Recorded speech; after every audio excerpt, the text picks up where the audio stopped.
Hey guys! Imagine yourself walking around, enjoying the continent, and then you see a lion's body with wings like a bat and a scorpion's tail dripping with poison so potent it can kill even a witcher. And 3 rows of teeth, of course, ready to devour a man whole. This is a monster born in ancient Persian myth, twisted through medieval imagination, and finally unleashed into the world of The Witcher. If Bauk was the whisper of fear in the dark, then the Manticore is the storm from the skies itself, full of terror. And CD Projekt Red chose to show us this creature as one of the first monsters in The Witcher 4. So, why the Manticore?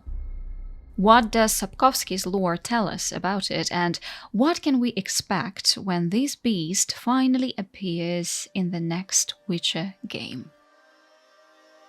Let's start talking.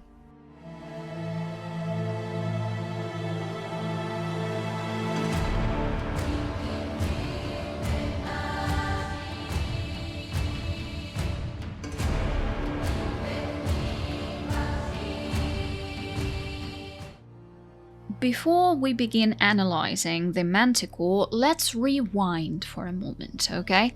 In my previous video, I broke down the monster from the first trailer. Bauk is a Slavic-inspired shapeshifter, somewhat of a shadow creature that haunts in silence. If you haven't seen that one yet, please check it out, it's quite interesting. So, what we should bear in mind is that CD Projekt Red didn't pick Bauk at random. They opened The Witcher 4 with a monster deeply tied to fear, one of the primal and core emotions in storytelling that kickstarts any personal development in a character. And now, I think their second choice is just as intentional. If Bauk pulled from Eastern European folklore, the Manticore draws from Persian myth and medieval bestiaries. Together, they signal that The Witcher 4 isn't afraid to widen its scope once again, and it is reaching far beyond Slavic legends into the ancient nightmares of other cultures and emotions that come with them. The word Manticore comes from the Persian manticora, meaning man-eater. Greek writers carried the tale westward, and the Latin manticora found its way into medieval bestiaries. What was this beast, though? The body of a lion, the face of a man, and a tail, sometimes dragon, sometimes scorpion, armed with venomous spines that it could fire like arrows. It was said that the Manticore possessed mindless hunger. It's a predator of pure instinct, devouring humans whole. For medieval Europe, it was the perfect monster.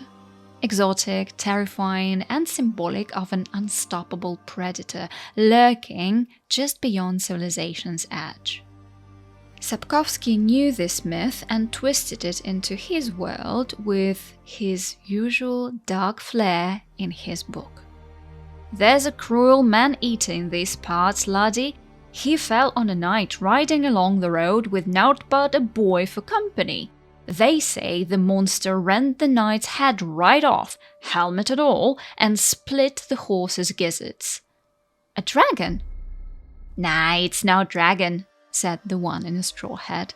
'Tis said to be a manticore or some such. The boy said 'tis a flying beast, awful huge, and vicious. We reckon he would devour the knight and fly away, but no, they say he settled on the road, the whoreson, and was sat there hissing and baring its fangs.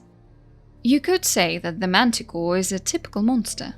It's cruel, brutal, and it lingers near its kill like a predator, savoring its dominance. It isn't majestic like a dragon or cunning like a vampire. It seems like it sees and kills, almost instantly.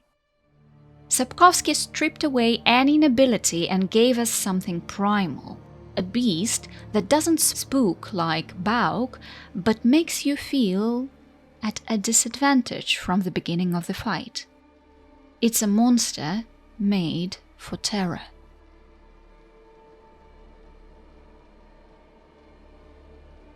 The Witcher games kept the Manticore alive backstage, so to speak. In The Witcher 2, Geralt recalls fighting one. February 24th, 1270, a high pass in the Armouche Mountains. An Imperial Manticore, one of the world's oldest and deadliest monsters. I used to feel excitement at moments like this. Now the beast is only an obstacle on my way. Its meat and hot blood will help me survive this icy hell. So Geralt fought a Manticore in his youth and another in 2067 near the town of Dorian. It was a creature woven into his life, always lurking, always returning, at least in flashbacks. And yet, in The Witcher 3, the Manticore was in mind but got cut from the game. Early builds placed it in the mountains near Kaer Morhen, but it was replaced with a forktail.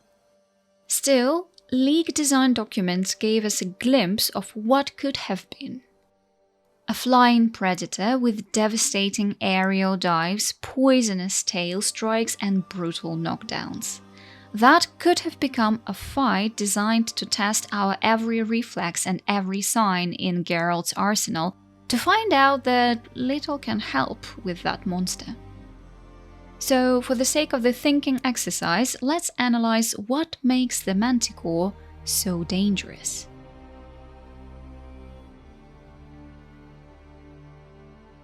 To put it super briefly, Poison Tail gives crippling effect, while poison is only removable with potions. Technically, the poison is of the Bochen Upus origin, from a tree so deadly its sap can kill witchers themselves. Manticores somehow harness this venom in their stinger. Aerial bash ability was supposed to be a dive from the sky, so that you can dodge it and the monster gets stunned. Knockdown and tear apart attacks ensured that if you're knocked down for too long, the Manticore properly shreds you with claws.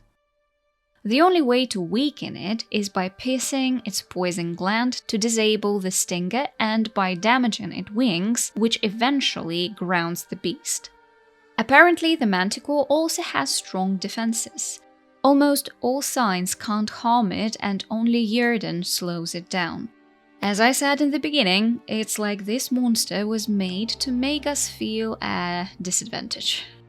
Another curious details we might add to the Manticore profile are 3 rows of teeth, as some Oxenford scholar claimed, though it was never confirmed to be true. Claws that never stop growing, intended to be sharpened on stone, and they're capable of tearing prey apart, and an appetite beyond belief, as it was once said that the Manticore devoured 20 people in a single moon. I don't know about you guys, but it seems to me this isn't just another monster, but a living boss fight, sharpened through Witcher lore.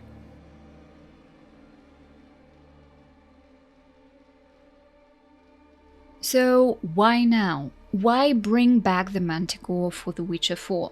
First, the fans asked for it for years. Second, symbolism. The Manticore from real-world folklore is ancient, and its character is full of stories that spin tales of terror. Its return hints that the new Witcher saga isn't just about politics or war as we typically see it. It's about primal forces resurfacing. Third, gameplay. With BAUK, CD Projekt Red teased stealth and paranoia, but with Manticore they're offering us potential aerial battles, poison mechanics, and multi-phase monster fights. These aren't filler beasts, they are set pieces. Fourth and final is setting.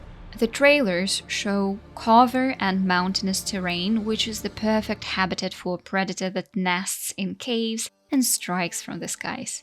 We will definitely see the Manticore not just as a random contract, but as a monster incorporated into a broader storyline.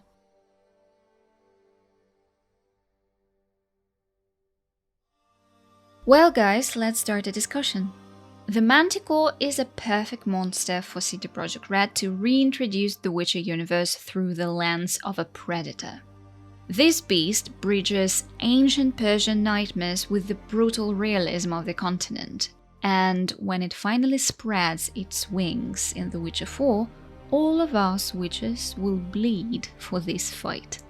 What do you think? Will the Manticore be a simple contract beast, a story boss, or something much darker? Let me know your thoughts in the comments and let's chat while we're waiting for this game to come out. Have fun, play video games, and I'll see you in my next video. Bye!